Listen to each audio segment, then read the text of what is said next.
The SEAL commander looked at her through his binoculars and scoffed, "One woman sniper against a dozen armed militants? She'll be dead in minutes." 5 minutes later, 12 enemy bodies lay silent in the forest, and he was staring at her in disbelief. Meet Staff Sergeant Luna. Phantom Cross, 28 years old, dark brown hair usually braided in tactical style, hazel eyes that could track movement at 1,500 meters through dense forest canopy. For 3 years, she had served as designated marksman for various special operations units, but to most SEAL commanders she was still just the female sniper who got assigned to their missions by higher headquarters. They respected her accuracy on the range, but none of them truly believed she belonged in frontline combat operations. Luna's background was unlike any other sniper in the military. Raised in the Alaskan wilderness by a father who was both a master hunter and former Army Ranger, she had learned to track and shoot before she could properly read. Every winter of her childhood had been spent surviving in conditions that would challenge experienced soldiers, learning patience, stealth, and precision that couldn't be taught in any military school. Her father, Sergeant Major Robert Tracker Cross, had been one of the Army's most decorated snipers before retiring to become a wilderness guide in Alaska. He had taught Luna that true marksmanship wasn't about perfect conditions on a shooting range. It was about making impossible shots in impossible circumstances when lives depended on a single bullet placed with surgical precision. "Baby girl," he would tell her as they tracked elk through snow-covered mountains, "anyone can hit a target when everything's perfect. A real sniper hits the target when everything's wrong. Bad weather, bad position, bad odds. That's when you find out what you're really made of." Robert Cross had survived 3 tours as a sniper in Iraq and Afghanistan, accumulating 89 confirmed kills and earning a reputation as one of the deadliest marksmen in military history. But more than just a killer, he was a student of ballistics, wind patterns, and the psychological aspects of precision shooting that separated true snipers from mere marksmen. He had retired from active duty after Luna's mother died in a car accident, choosing to raise his daughter in the Alaskan wilderness, where he could pass on skills that the Army couldn't teach. Their cabin was 50 miles from the nearest neighbor, accessible only by snowmobile in winter and bush plane in summer. Luna's education came from correspondence courses, but her real learning happened in the forest. By age 12, Luna could track wounded animals through snow for miles, reading subtle signs that most experienced hunters would miss.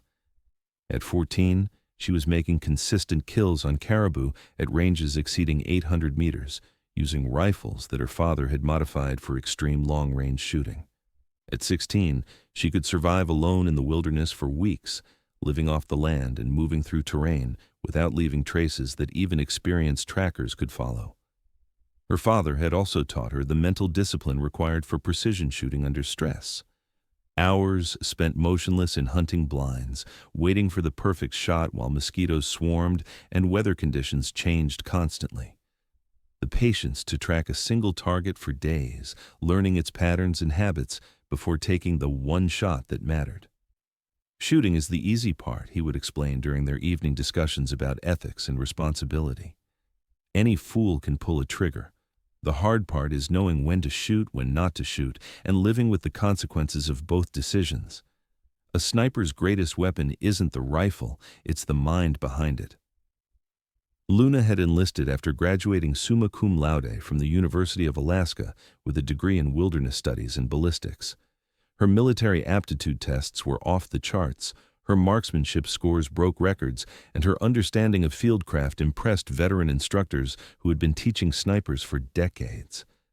During basic training, her drill sergeants had initially been skeptical of the quiet girl from Alaska who seemed more comfortable in the field than in formation. But when they saw her performance on the rifle range, consistently shooting perfect scores at ranges where other recruits struggled to hit the target, they realized they were dealing with someone exceptional. Her sniper school instructors had been equally impressed. Luna's scores weren't just perfect, they demonstrated understanding of advanced concepts that usually took years to develop. She could calculate wind drift and bullet drop without instruments, read environmental conditions that other students couldn't detect, and most importantly, She possessed the psychological stability to make precision shots under extreme pressure.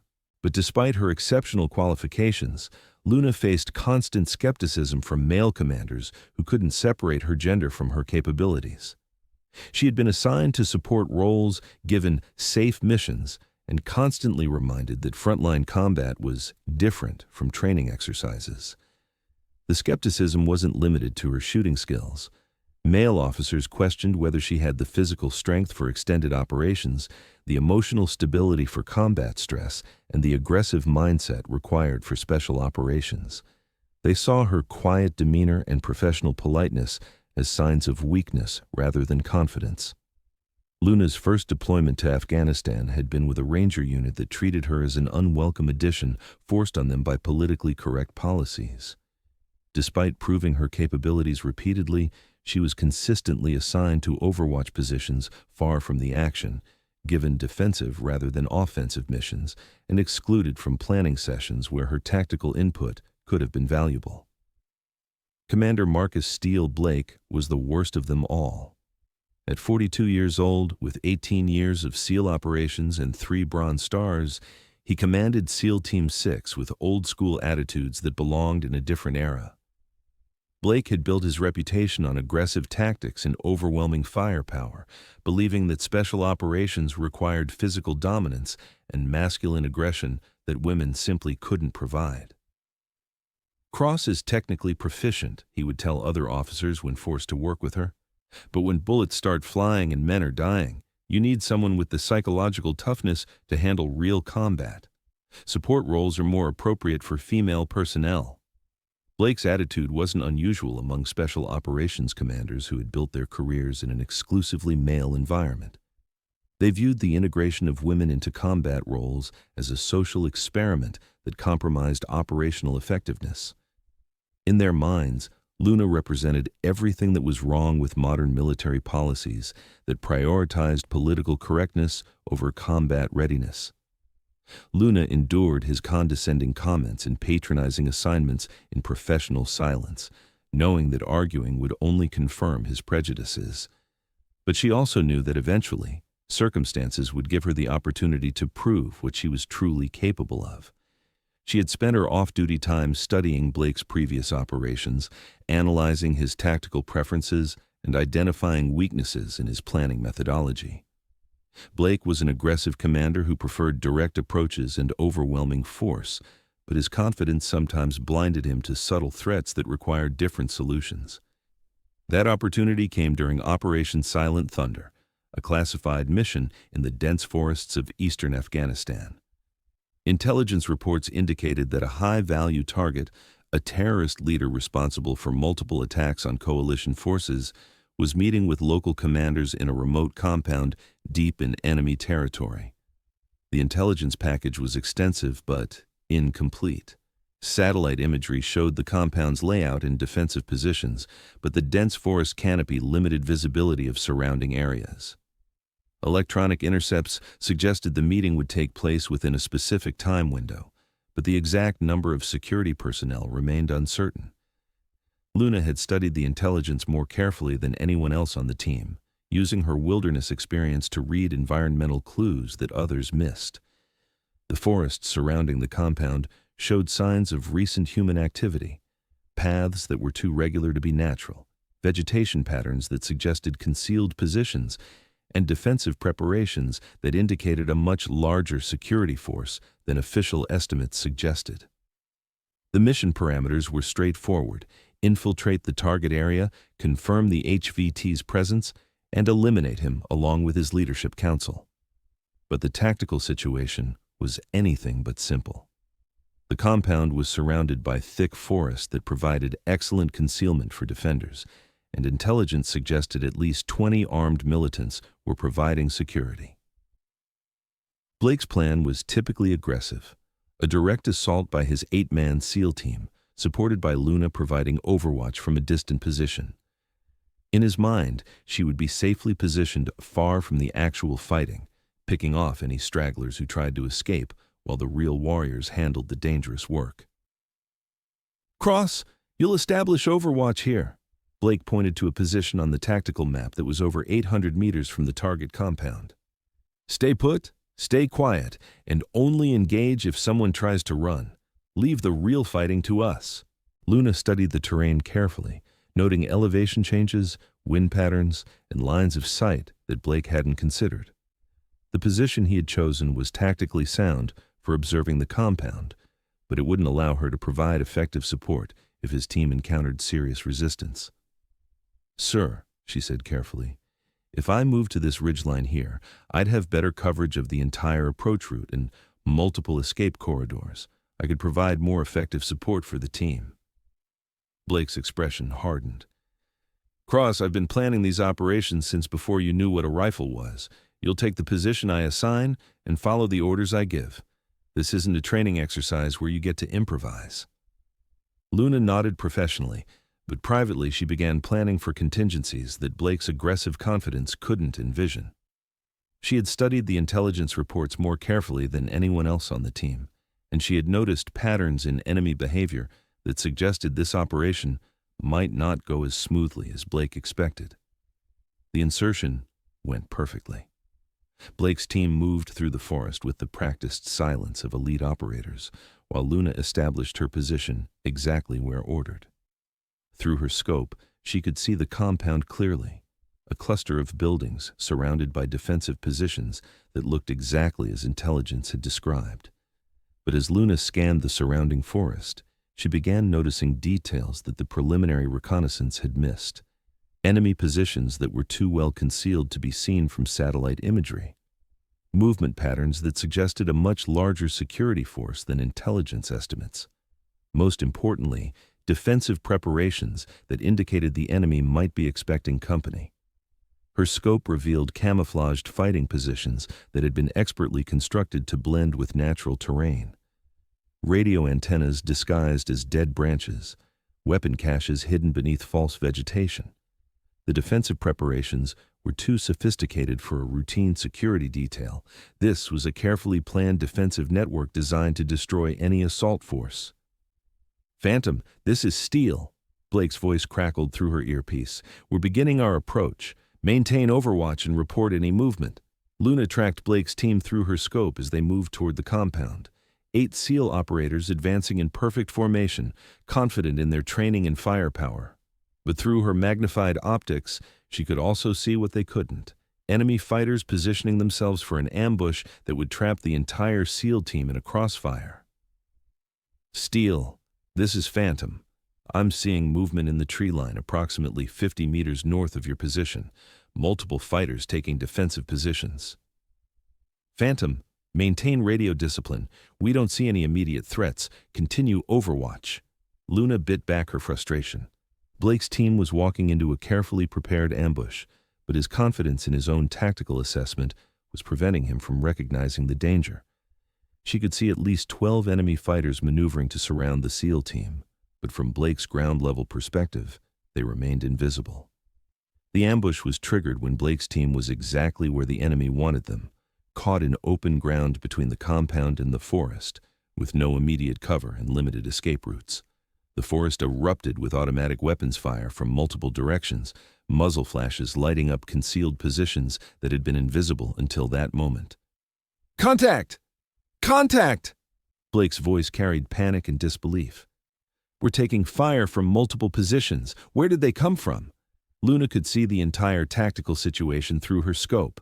Blake's team pinned down in a clearing, 12 enemy fighters positioned in a perfect enveloping formation, and more hostiles moving to close off escape routes. The SEAL team was trapped in exactly the kind of ambush that destroyed elite units when overconfidence met superior enemy preparation.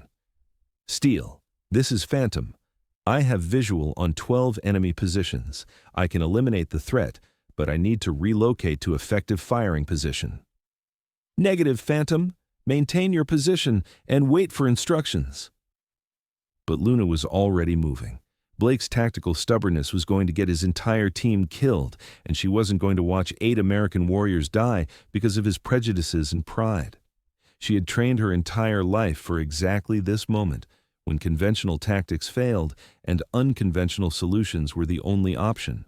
Moving through dense forest with equipment that weighed over 60 pounds required skills that couldn't be taught in any school. Luna flowed through the undergrowth like a ghost, using deer trails and natural concealment to approach the enemy positions without being detected. Every step was calculated, every movement designed to keep her invisible while closing the distance to effective shooting range. The position she chose wasn't the one Blake had assigned. It was a rocky outcrop that gave her clear lines of sight to all 12 enemy positions while keeping her concealed from their view. Setting up her rifle in this location required climbing techniques she had learned in Alaska and fieldcraft that came from years of hunting in impossible terrain. Through her scope, Luna could see Blake's team desperately trying to fight their way out of the ambush.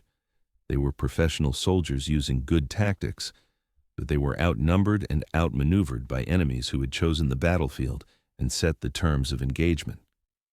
The first shot was the most important. Luna had identified the enemy commander, a fighter who was coordinating the ambush through hand signals and radio communications.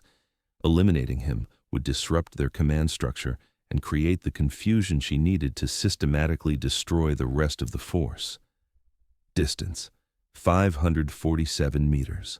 Wind, variable, gusting through forest canopy. Target, mobile, partially concealed behind natural cover, the kind of shot that separated real snipers from people who could just hit stationary targets on a range. Luna controlled her breathing, feeling her heart rate slow to the rhythm her father had trained into her years ago. The crosshairs settled on the enemy commander's center mass, accounting for wind drift and the slight upward angle. She exhaled half her breath and held it, finger applying steady pressure to the trigger. The rifle fired. 547 meters away, the enemy commander dropped instantly, his radio and binoculars scattering as his body fell. The coordinated ambush immediately began to lose cohesion as the remaining fighters tried to figure out where the shot had come from. Luna was already acquiring her second target, a machine gunner who was pouring devastating fire into Blake's position. The angle was more difficult this time, requiring her to shoot through a gap in the forest canopy that was barely wider than her bullet. Second shot, second kill. The psychological impact of losing their commander and heavy weapons specialist sent ripples of confusion through the enemy force. They had been in complete control of the engagement, systematically destroying a trapped SEAL team. Now, they were being hunted by an invisible predator who was picking them off with surgical precision. Blake's voice crackled through the radio, filled with amazement and disbelief. "Phantom, where are those shots coming from?" "This is Phantom. I'm eliminating the threat. Keep your heads down and be ready to move when I give the signal." The third and fourth shots came within seconds of each other. Luna had identified two fighters who were trying to flank Blake's position, and she eliminated them with a technique her father had taught her. Rapid target acquisition that allowed her to engage multiple threats without losing momentum. Each shot was a masterpiece of precision marksmanship. Wind conditions varied between targets, forcing Luna to adjust her calculations for each engagement. Enemy fighters were using natural concealment that made them nearly invisible, requiring her to track subtle movements and predict their behavior. By the time she fired her fifth shot, the remaining enemy fighters were beginning to panic. They had been ambushing a trapped SEAL team, but somehow they were being systematically destroyed by an opponent they couldn't see or locate. The psychological pressure of being hunted was breaking their discipline and exposing them to further attacks. Luna's sixth and seventh shots eliminated two fighters who were trying to escape through the forest. They had abandoned their positions and were running for safety, but Luna tracked their movement through dense vegetation and stopped them with shots that would have impressed Olympic marksmen. The 8th, 9th, and 10th shots came as the remaining enemy fighters tried to consolidate into a defensive position, but Luna had anticipated their movement and positioned herself to engage them as they exposed themselves. Each shot was calculated to maximum effect, eliminating threats with the cold efficiency of a professional killer. Have you ever witnessed someone perform at a level that seemed almost superhuman? Blake's team watched in stunned silence as Luna systematically dismantled an enemy force that had been destroying them moments before. The 11th shot eliminated a sniper who had been targeting Blake's medic. Luna had spotted the muzzle flash from his concealed position and returned fire before he could engage a second target. The shot traveled through forest undergrowth that should have made accuracy impossible, but Luna's bullet found its mark with mathematical precision. The 12th and final shot was the most difficult. The last enemy fighter had taken cover behind a fallen log that provided excellent protection from most angles, but Luna had positioned herself to exploit the one gap in his defenses, a shooting lane that was barely 6 inches wide and required her to thread her bullet between two tree trunks. The shot was perfect. The threat was eliminated. 5 minutes after the ambush began, 12 enemy fighters lay dead in the forest, and Blake's SEAL team was alive and unharmed. The engagement that should have destroyed an elite American unit had instead become a demonstration of precision marksmanship that redefined what one sniper could accomplish in combat. "Phantom, this is Steel." Blake's voice carried a tone that Luna had never heard from him before, complete respect mixed with amazement. "I need you to explain to me what just happened." Luna keyed her radio calmly. "Threat eliminated, sir. Area is secure. Recommend we continue with primary mission." The primary mission, eliminating the high-value target, proceeded without incident. The terrorist leader and his council were eliminated in a surgical strike that went exactly as planned, now that the security force had been neutralized by Luna's precision shooting. But the moment that defined everything came during the helicopter extraction, when Blake sat across from Luna in the cargo bay and looked at her with completely different eyes. "Cross," he said quietly, "I owe you an apology. What you did back there, I've never seen anything like it. 12 targets, 5 minutes, perfect shooting under impossible conditions. You saved every life on my team." Luna looked at the SEAL commander who had spent months doubting her capabilities and treating her like a liability. "Sir, I was just doing my job." "No," Blake replied firmly. "You were doing something far beyond your job. You were being the sniper I never realized we had." The after-action reports from Operation Silent Thunder became classified case studies examined by special operations commands worldwide. Luna's engagement was analyzed as a perfect example of precision marksmanship under extreme pressure, demonstrating tactical innovations that challenged conventional doctrine about sniper employment. 6 months later, Staff Sergeant Luna Cross was promoted to Sergeant First Class and offered assignment to the most elite sniper units in the military. But more importantly, she never again heard a SEAL commander question whether women belonged in frontline combat operations. The Commander Blake became one of her strongest advocates, frequently telling other officers, "If you want to understand what a real sniper can accomplish, watch Cross work. She doesn't just shoot targets, she controls the entire battlefield through precision and patience." The relationship between Blake and Luna evolved from mutual antagonism to professional respect, and eventually to the kind of trust that exists between warriors who have saved each other's lives. Blake learned to listen to her tactical assessments, while Luna learned to work within command structures that valued her input rather than dismissing it. 2 years later, when Blake was promoted to Admiral and given command of Naval Special Warfare Group, his first personnel request was for Luna Cross to serve as his senior sniper instructor. Her techniques became standard curriculum for all special operations snipers, male and female. Today, Master Sergeant Luna Phantom Cross runs the military's most advanced sniper training program, teaching techniques that combine Alaskan wilderness skills with modern precision shooting technology.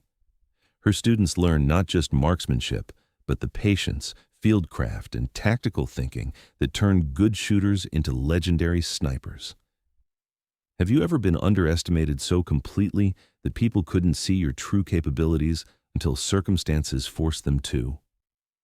Luna's story reminds us that the most dangerous assumptions are the ones we make about people based on preconceptions rather than performance.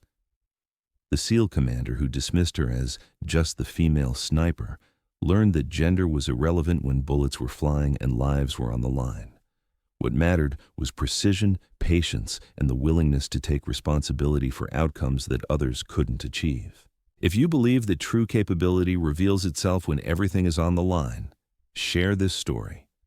Because somewhere, someone is being judged by their demographics rather than their skills, not knowing that their moment to prove everyone wrong is coming. Luna Cross didn't just eliminate 12 enemies in 5 minutes, she eliminated every assumption about what women could accomplish in combat. Sometimes our greatest victories come not from meeting expectations, but from exceeding them so completely that the expectations themselves are forced to change. Thanks for watching.